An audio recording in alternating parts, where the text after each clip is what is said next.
A true story that comes out of Italy goes as follows. There was an Italian truck driver who liked to visit brothels and be entertained by prostitutes.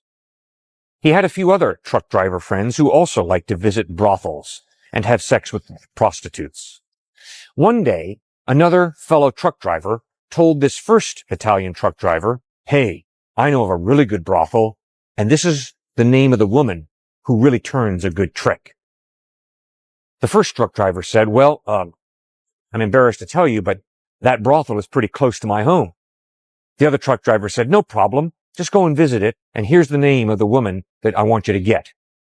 Well, the Italian truck driver decided, okay, I'll do it. He walks into the brothel. He asks for the services of this particular prostitute, and he sits in the room waiting for her to come in.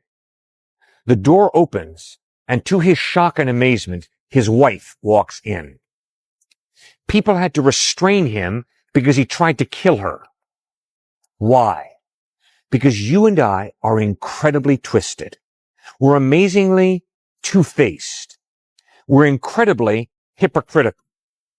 We have a very easy job pointing out the sins, faults, and wrongdoing in others.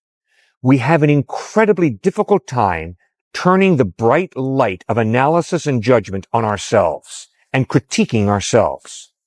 And so we come up with all types of double standards, like the Italian truck driver who regularly went to brothels. But when he was confronted by the fact that his wife was seeking to make a living, make money by being a prostitute, he tried to physically kill her. How amazingly two-faced. How amazingly duplicitous. How amazingly hypocritical. And yet that is a very clear exposure of the human heart. It's exactly what the Bible teaches. The human heart is deceptive, corrupt. We have a lot of good and we have a lot of evil in every human heart. All of us do good. All of us do evil. Alexander Solzhenitsyn, the great Russian novelist, as he lay on a bed of straw in a prison camp in Siberia, came to the understanding, quote, "The line separating good from evil does not run between parties, classes, and countries. Rather, the line separating good from evil runs through every human heart." Jesus Christ said, "You gotta be born again." What's he talking about? He's not talking about some weird emotionalism. He's talking about the need for the human heart, which is broken, to be repaired.